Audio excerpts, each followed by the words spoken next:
Let's go, everybody. Season 8 is finally here among us, and it's been forever. I know this, last 2 weeks, everybody has just been on their toes waiting for this to finally drop, and this season is gonna be a bang.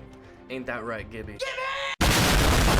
100 packs, man. That's how we starting off the season, man. We dropping it off with a bomb right away. I'm gonna crank open these 100 packs for you guys, but I'm actually re-recording this because I didn't like the way I sounded in my original video, so I'm just gonna do this instead for you guys. And I'm also gonna read off the patch notes for you guys and let you guys know what's different on the season, show you guys the new map and stuff like that, and talk about all the good stuff, you guys. So go ahead and stick around for that. And I'm also gonna be explaining later in the video how to enter one of my giveaways, because when I get to the first 50 followers, I'm thinking maybe about 100, I guess, depending whatever one we hit first. Obviously I'm hit 50 first, 400, but whatever one I hit first, fastest, I guess I decide which giveaway I'll do to the first 50 or the first 100, or maybe I'll do both. Hey, I'm feeling pretty generous, man, just because this season has a lot to give. You know why, guys? Well, I'm gonna tell you guys soon. So let's get this fucking pack opening started.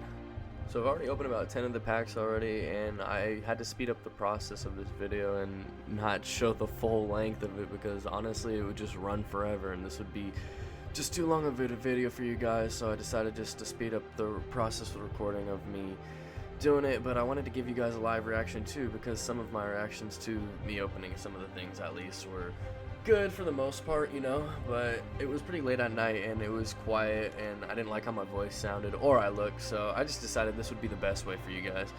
So to crank it off first, for the new season, we get a new legend every season, and we got Fuse this season. Fuse is a mercenary type cage fighter who never turns down a good dust up, and his affinity for explosives also allows him to carry extra grenades and throw them faster and further. And he can launch a cluster bomb with a cluster of explosives for his tactical, called the Knuckle Cluster. And then for his ultimate, he got the Mother Load, where you launch a big ass bombardment of flames that circle an area. So if you knock somebody, you can shoot a big circle of flames around them that makes it harder for their team to get to them, or make it easier for you to push a team, say if you circle it around them. But I've seen some really good plays with him already, and I'm actually really loving him so far. But let me know what you guys think about him down in the comments. Also, with the new season, they brought us a new gun with a 30-30 repeater. I don't know how I feel about the gun so far. I mean, I'm alright with it, but you gotta have a good finger with it, and obviously the aim with it. But I just feel like there's so many more dominant weapons in the game ahead of it, like my baby girl G7. But yeah, I just love the fact that they actually implemented something new to the game. It's a heavy round weapon, so you can go ahead and stick those heavy mags on it and, you know, get some good long range kills with it. But other than that, King's Canyon, it got a new map update. I mean, the new map looks gorgeous. I think it adds new just areas to the map that it needed to kind of spread it out. Like, I see a lot of the games a lot of the time now just really spread out. Teams aren't third-partying as much, but you know what I mean? Obviously that's still going to just be implemented in the game regardless. But at least I'm loving this new map for you guys. I have it on the screen for you now. And also a good thing what we got was legendary mags. Legendary mags now replace the gold barrel stabilizer, so they took that out of the game. And legendary mags now, they are like the standard purple mag, maybe like one extra ammo in the slot, but other than that it's essentially the same thing, except when you holster your weapon, it'll reload them while if you have your other weapon out. So it's really good for gunfights and stuff, especially if you have like a dual gold mag, which I ended up did in this game, and I'll show you guys on the screen right now what it looked like and what it should look like when it reloads inside your holster.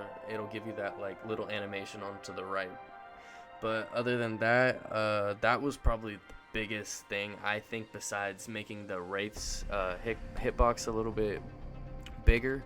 They wanted to test it out this season, so finally they were like, you know what, fuck all the Wraith mains, and they decided to finally give her a nerf, which I think was well deserved and long awaited for, because let's be real here, trying to shoot her was like trying to shoot a fucking toothpick. You weren't gonna hit it regardless. Like, especially if you had someone who was good with a crouch shot meta, like there's literally no hitting her, and she will win a good 50 to fucking 80% of her gunfights, like just by doing that. And it got pretty ridiculous at points, so Respawn finally took to notice, and they increased it, and they wanted to see how it's already, affected the game. And I can say myself, I've already seen it in game, and like even just shooting race now, like testing it first day, like it's honestly amazing. Like it is so much more balanced. This patch needed to come in for a while to add that. Same with the damage tracker. They took forever to implement that in this game, but I couldn't fucking even imagine why it took so long. But hey, we finally got that, and I feel like that actually makes people want to play more aggressive, because if you see that you're close, your 3K or your 4K, it actually like inspires you to like get out there and find some more squads and engage, instead of like we got campers camping in buildings fucking just throwing up some caustic traps, you know what I'm saying? But other updates to the game that they brought: pinging ammo. Like when you ping ammo now, it might show, like, say if someone needed like 21 specific like bullets, like it would show like when you ping, and it shows that you need 21 shots too, which I thought was pretty cool. I mean, cool little update that they added. Now, moving on to Rampart, they did actually give her a little bit increases to at least the angle on her Sheila turret from 120 to 180 now, so you can make an extra 60-degree turn, which is fucking wow, bro. And then also her wall health and the build phase is increased from 1 HP to 45, so you can't shoot it down right away now, but snipers are actually still penetrable through the wall like always. But other than that, bro, Rampart is still honestly the weakest character. I don't know why they don't like increase her or give her at least a significant fucking decency so people want to use them on their team, you know what I mean? But other than that, the developers are taking an eye on Horizon, because they notice her win rate is about the same as Wraith, which is the highest in the game right now. So they're taking a watch on her to see this season how she's used, and if they decide to make some nerfs on her, which I believe so they will. Because I mean, to be honest, let's talk here. Like, she is just broken, but I love the character, so I'm not gonna give any hate to her. So shout out you Horizon mains, man, keep on doing your thing. Crypto, they finally removed the ability where you can stick the arc star to the fucking drone, to the friendly drones at least, and just send them in battle and just destroy the team right away. RIP that. Same with the Sheila turret, man. This game is patching all the cool little memes we had, but I mean, it's alright, man. It's whatever. Loba, they increased it, so now you could loot inside unopened care packages, and it's visible for the eye, so you can tell which kind of fucking weapon it is. So like if it's a Prowler, Kraber, or Peacekeeper or whatever, you can actually see inside now and determine what it is from at least a little bit of range with Loba. Mirage, the decoys, they finally fixed the decoys. Whenever the Fight Night event came out, the decoys stopped creating footsteps, so it was easier to dictate which Mirage was the real one. Now the decoys actually make footsteps, and I've seen it in game already. It actually does make a huge difference already, and I'm loving it.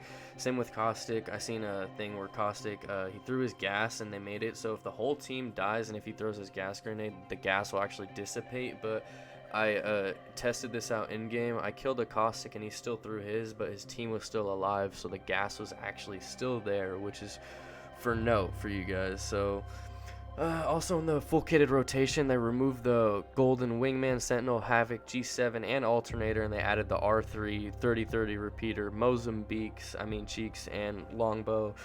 Same with the Spitfire, which I actually got to use, and now that with the updated Spitfire damage from 18 to 19 this season, it actually makes the Spitfire a little bit more OP this season, and if you guys have the chance, you should go ahead and try that. No regrets with that, man. For hop-ups wise, they took out double tap. I don't know why. That's like slapping disruptors in the fucking face.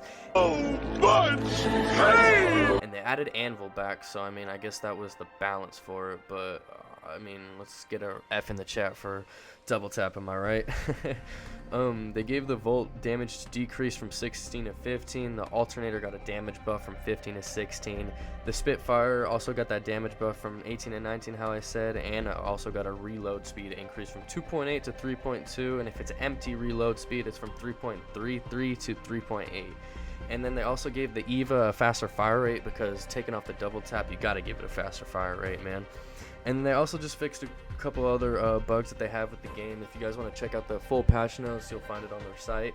But other than that, man, we finally get into the Bangalore Heirloom. It's been long awaited. We should have had it last season. I know all my Bangalore mains were waiting for it out there, but I'm so stoked for it. I'm going to put it on the screen right now for you guys. This is not the official what it's going to look like, but that's what they got so far. And I believe, like, you know, they got to adjust the lighting to it and stuff, like how all the legends have theirs and stuff. But I'm loving it so far. The new event for it to drop and stuff should be at the beginning of March, and it's going to be a caustic town takeover. It's going to be near water treatment. They're already putting up a bunch of signs and stuff that you can see it's under new management, and I believe that's when it should drop. But yeah, we'll begin sometime around March, man.